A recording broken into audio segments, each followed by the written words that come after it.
Hi good morning. सीधा सौदा के आज के इस वेडनेसडे एडिशन में आप सबका स्वागत है। कल की इंपॉर्टेंट मंथली एक्सपायरी से पहले वाला वो सेशन और संकेत अभी भी वो करेक्टिव मोड, वो कंसोलिडेशन, वो इवेंट्स प्ले आउट होने से पहले प्रॉफिट टेकिंग, वो सिलसिला यूएस में कंटिन्यू हुआ है। हालांकि क्या है, 3 दिन हो गए हैं तो पिच में जो नमी है वो थोड़ी सी रिड्यूस हुई है। तो आज ऐसा नहीं है कि बॉलर्स के बहुत ज्यादा फेवर में होगी पिच। एटलीस्ट वो पिच जो है ना, वो डायरेक्टर साहब आपको दिखाएंगी स्क्रीन पे, वो बढ़िया दिखाती नहीं है डायरेक्टर साहब टाइम पे। पिच का मुआयना करने का समय हो गया, पिच रेडी नहीं हुई है, कवर हटाया ही नहीं अभी।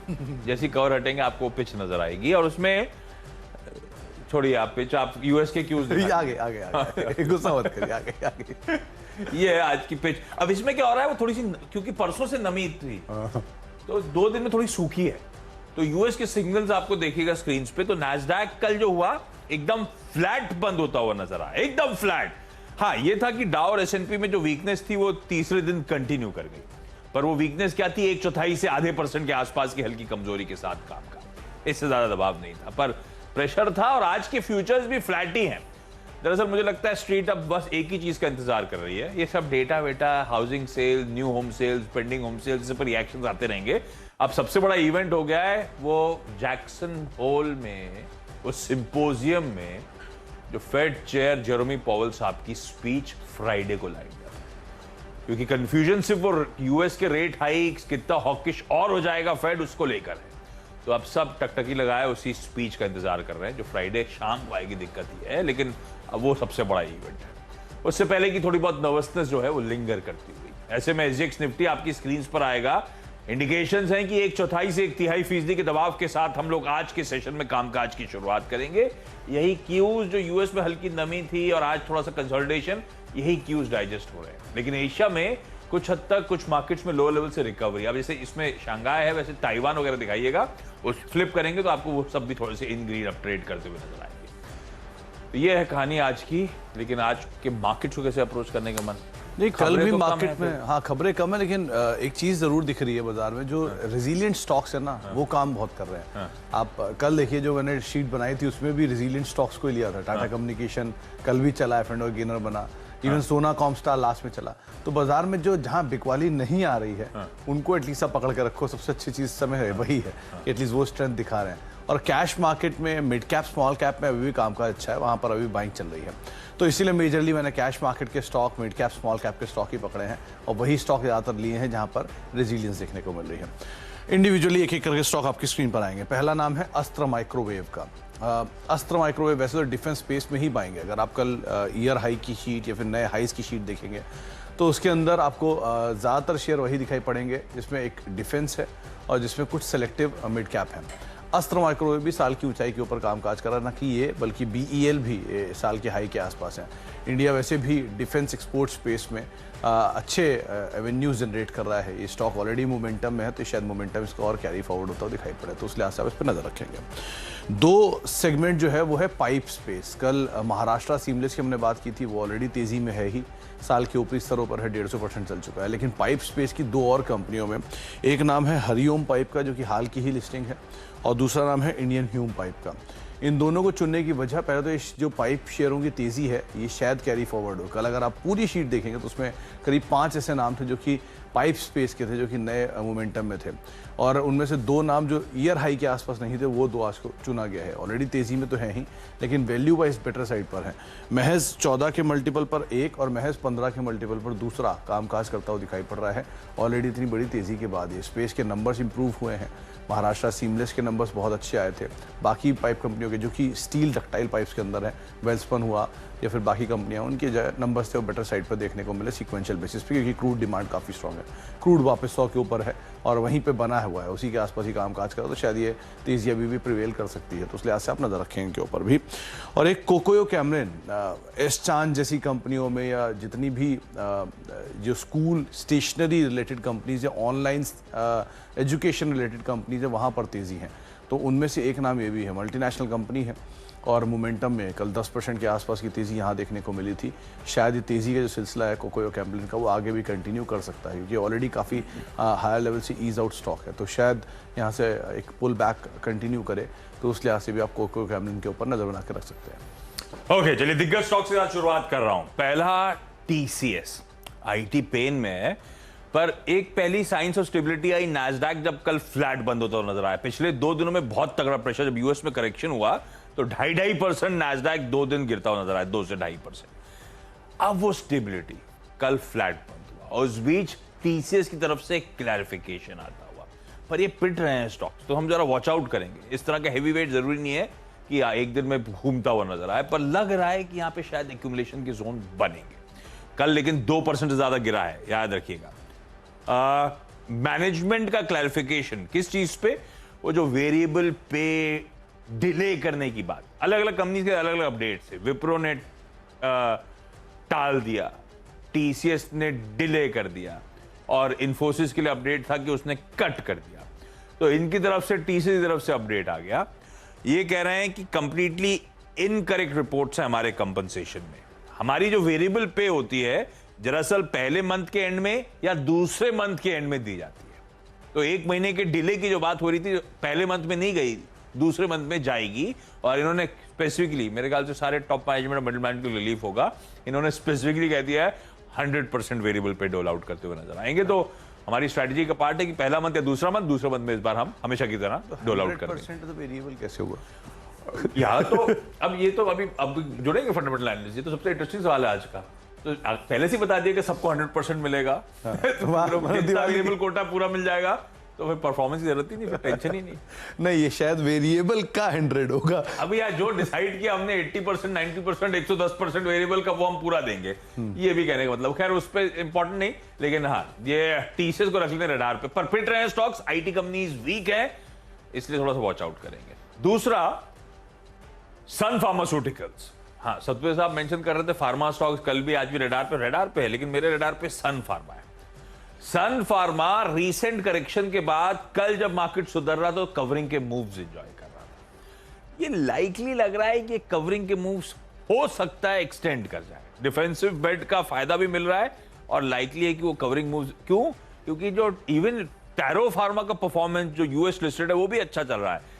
कल भी मेरे ख्याल से 1.5-2% टैरो फार्मा जो इसका आम है उसके अच्छे अपटिक्स भी देखने को मिले थे, और कल रिसेंट शार्प करेक्शन के बाद मूव्स आ रहे हैं, तो होपिंग वो कवरिंग के मूव्स शायद आज भी कंटिन्यू करें एक्सपायरी से पहले, और डिफेंसिव का तड़का था इसीलिए मेंशन कर रहा हूं। ये हो गई 2 दिग्गज कंपनी जो रडार पे थी। अब 2 दिग्गज ये भी हैं, 2 कच्चे तेल रिलेटेड स्टोरीज। वो 94, 92 के जोन्स पे क्रूड जाते जाते अब कल वापस ब्रेंट $100 को टच कर गया। कल हमने 3:30 बजे $98 पे छोड़ा था, और आज सुबह $100 के आसपास आपको ब्रेंट ट्रेड करता हुआ नजर आएगा। और ये रीसेंट तेजी जो पकड़ रहा है कच्चा तेल, वो लार्जली तो खैर सऊदी अरेबिया के वो जो एनर्जी मिनिस्टर साहब के स्टेटमेंट्स थे कि ऑयल प्राइस में जो एनोमलीज हैं, भाव के एनोमलीज हैं, उसको करेक्ट करने के लिए हम अपना आउटपुट रिड्यूस कर सकते हैं, और उसके बाद से क्रूड में उछाल देखने को मिला है। खैर ये ओएनजीसी हो, ऑयल इंडिया हो, अच्छे मूव्स के बाद बढ़िया करेक्शन में पहुंचते हुए नजर आए थे। ये दोनों कंपनीज अपस्ट्रीम कंपनी, सीधे सीधे क्रूड की तेजी का फायदा मिलता है। और आज के एक्सपायरी से पहले कवरिंग के मूव्स प्ले करने हैं, तो मेरे लिए स्वीट स्पॉट क्रूड हो गया, क्योंकि वहां पे मूव्स भी अच्छे मिल रहे हैं और ये स्टॉक्स पिटे भी हुए हैं, तो शायद। और अब बाजार मान के चल रहा है, मान रहे हैं यही है, और ये चर्चा में भी आता था जब हम लोग सुबह ग्लोबल क्यूज पिछले हफ्ते चर्चा में थे कि ये क्रूड की लेवल्स बड़े इंपॉर्टेंट है, एक बार 94, 95 से घूमा तो वापस अच्छी तेजी बनेगी, वो तेजी बननी शुरू हो चुकी है आपकी स्क्रीन पर। इसीलिए ओएनजीसी और ऑयल इंडिया दोनों अपस्ट्रीम प्लेयर्स को, जो रिसेंट साल का चार्ट उठाइए ओएनजीसी का, तो उसमें आपको दिखेगा किस तरह से प्रेशर बीच में मौजूद है। अब लग रहा है वो कवरिंग के मूव शायद परसों की एक्सपायरी से पहले थोड़े से तूल पकड़ सकते हैं। तो 2 ऑयल, इनफैक्ट ये टीसीएस बहुत कल नहीं चला, मुझे उम्मीद थी कल ये चल जाएगा। हाँ, कल मुझे लगा चल जाएगा, क्योंकि जिस तरह से आईटी में इसकी परफॉर्मेंस है और जिस तरह की सिचुएशन है, लग नहीं रहा था बहुत ज़्यादा टूटेगा, लेकिन पता नहीं कल चला नहीं, आज शायद चल जाए।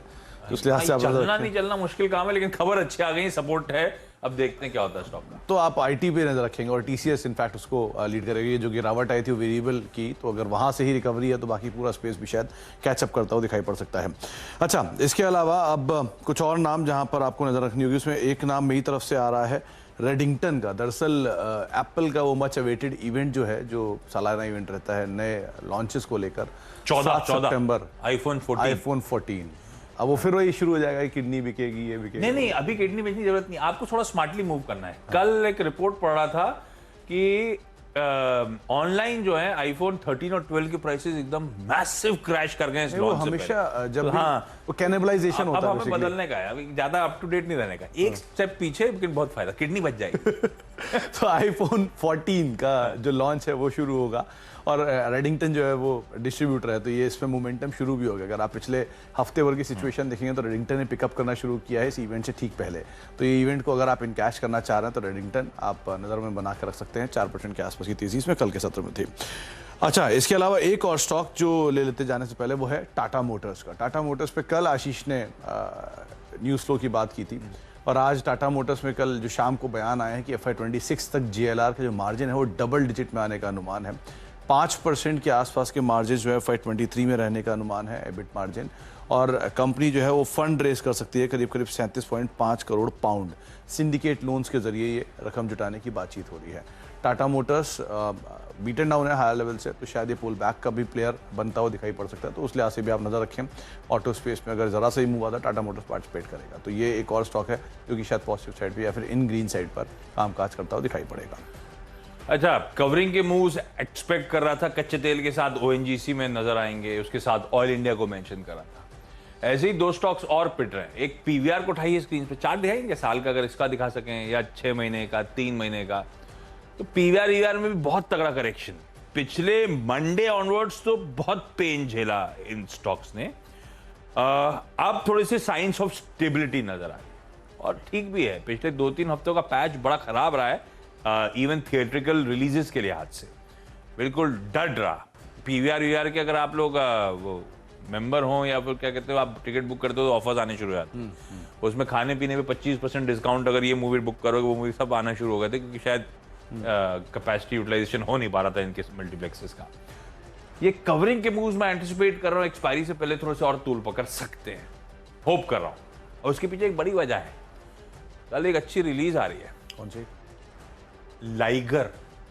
लाइगर तो लाइगर इसीलिए, अच्छा मुझे पता नहीं था, मेरे प्रोड्यूसर्स हम लोग क्योंकि फ्राइडे के शो की आइडियाज ढूंढ रहे थे, तो इसमें लाइगर का नाम था। माइक टाइसन जो है इसमें वो कैमियो है उनका एक। तो ये भाई साहब जो है मेरे ख्याल से ये बॉक्सर है, बॉक्सर ऑक्सर है। तो मतलब ये भाई साहब मतलब माइक टाइसन का पहली बार ये कैमियो है किसी भी। ये भाई साहब है विजय देवराकोंडा। भाई फीमेल फॉलोइंग बड़ी खतरनाक है भाई की।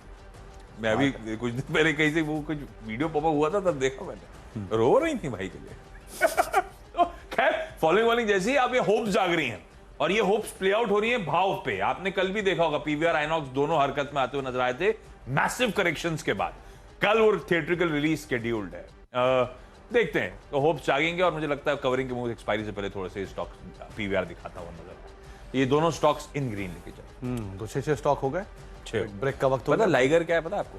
वो लायन एंड टाइगर संधि विच्छेद कर दी थी लाइगर।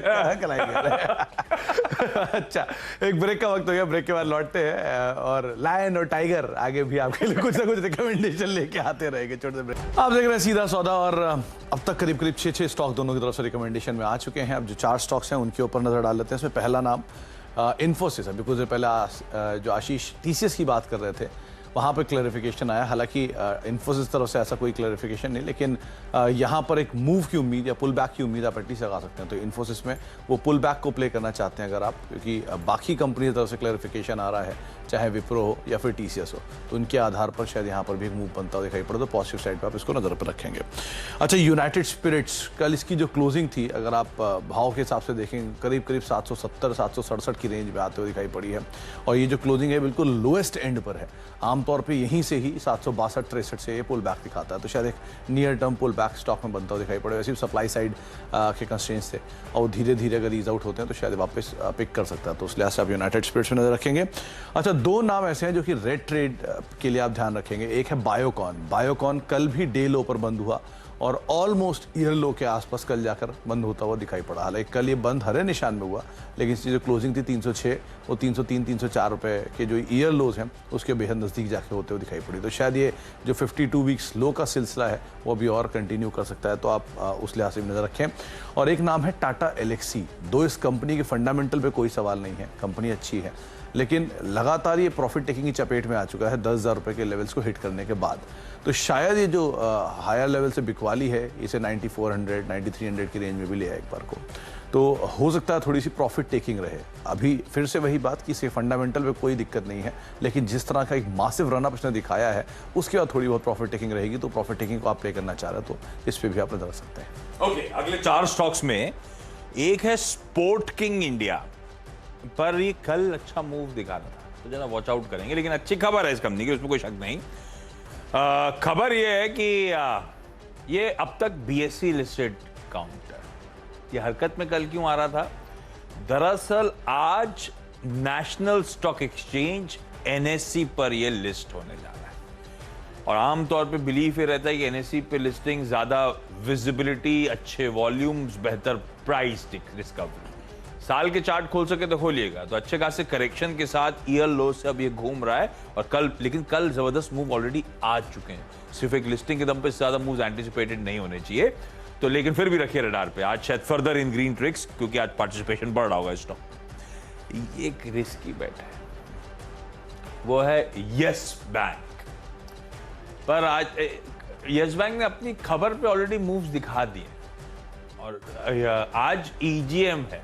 आज वो फंड रेज जो 8,900 करोड़ रुपए का कार्लाइल एडवेंट को स्टेक प्लेस करके होना है, उस पे औपचारिक फाइनल सील ऑफ अप्रूवल लगता हुआ नजर आएगा। रखिए स्टॉक को रडार पे, पर ये आमतौर पे बहुत बड़े मूव्स दे नहीं सकता, बहुत बड़ी इक्विटी बेस है, और ये सिर्फ वॉच लिस्ट में रख लेते हैं। इस पे कोई आप ट्रेड वेट से परहेज ही करें तो ज्यादा अच्छा रहेगा। डीएलएफ अगला स्टॉक। डीएलएफ खैर करेक्शन के बाद लग रहा है एक्सपायरी से पहले अच्छे मूव डिलीवर कर जाएगा। कल भी वो इंडिकेशंस थे थोड़े से स्ट्रेंथ लौटने के। एक तो इसके लिए सबसे स्वीट स्पॉट ये है कि सबसे बड़ा बेनिफिट इस देश में रियल एस्टेट मार्केट सबसे अच्छा उठा रहा है वो एनसीआर का। एनसीआर में भी मैं पढ़ रहा था, वो क्रेडाई की एक रिपोर्ट जो थी जिसमें 10% प्राइस हाइक्स पिछले क्वार्टर में मार्केट में मिले, सबसे तगड़े वो यही मार्केट था एनसीआर का। और उसमें गोल्फ लिंक्स रोड और दूसरी है नोएडा एक्सप्रेसवे, ये दोनों में सबसे तगड़े हाइक्स मिले। तो गोल्फ गुड़गांव के आसपास तो इनके बहुत सारे प्रॉपर्टी डेवलपमेंट्स भी हैं। डीएलएफ को रखेंगे रडार पे। कल रेटिंग एजेंसी इकरा ने इसकी आउटलुक स्टेबल से पॉजिटिव भी कर दिया है, तो रखिए स्टॉक को रडार पे। मैं सिर्फ एक्सपायरी से पहले के, क्योंकि 450 वाला स्टॉक 350 के लेवल से अब घूमना शुरू हो रहा है। और लास्ट में जाते हैं ग्लेनमार्क फार्मास्यूटिकल्स। इसको इकलौता आज का स्टॉक जिसे रेड क्लासिफाई कर रहा हूं। यूएस एफडीए ने इसकी जो मॉनरो नॉर्थ कैरोलिना यूएसए में फैसिलिटी थी उसका इंस्पेक्शन करा था अप्रैल 4 से मई 19 के बीच में। उस समय पता था हमें, फॉर्म 483 आया था यूएस एफडीए की तरफ से 17 ऑब्जर्वेशंस के साथ। 17 आपत्तियां थी उस मॉनरो प्लांट को लेकर।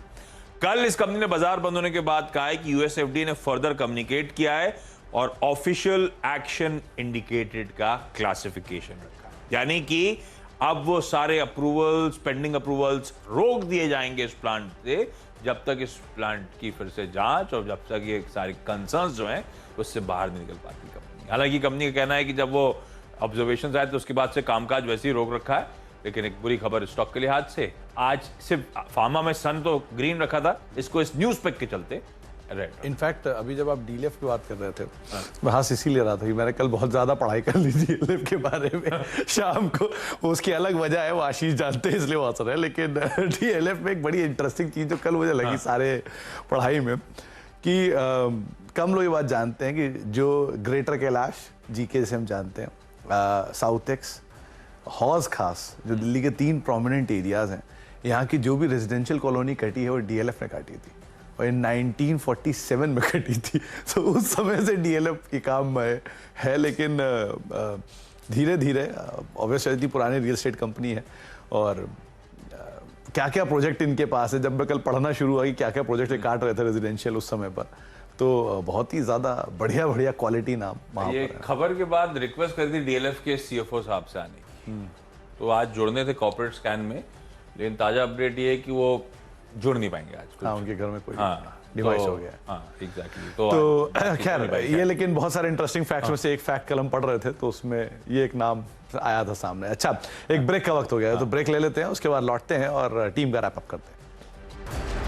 ब्रेक के बाद आपका स्वागत है। मेरी 10 की जो सीधा सौदा की टीम है वो आप लोगों की स्क्रीन पर आएगी। आज सब ग्रीन है, पर आप कॉशियस रहिएगा थोड़ा सा, कल के मूव्स के बाद किस हद तक वो सस्टेन होंगे ये क्वेश्चन मार्क। खैर, TCS in green, Sun Pharma in green, ONGC all India Brent वापस $100 पे, पीवीआर आइनॉक्स कल की एक रिलीज से पहले हरकत, शायद कवरिंग के मूव्स पीवीआर एंजॉय करे, sport king, yes bank, DLF अलग अलग न्यूज डेवलपमेंट से चलते, और ग्लेनमार्क फार्मा क्योंकि इनके एक प्लांट को OAI का क्लासिफिकेशन मिला है इसीलिए रेट।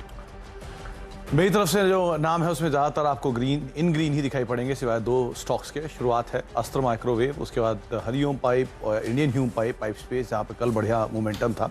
कोकोयो कैमलिन कल करीब 10% के आसपास की तेजी थी, शायद एक कैरी फॉरवर्ड हो सकती है। रेडिंगटन एप्पल के उस इवेंट से पहले यहाँ पर एक मूव देखने को मिल सकता है। टाटा मोटर्स की तरफ से डबल डिजिट इबिट के बयान और फंड रेजिंग की बातचीत GLR की तरफ से।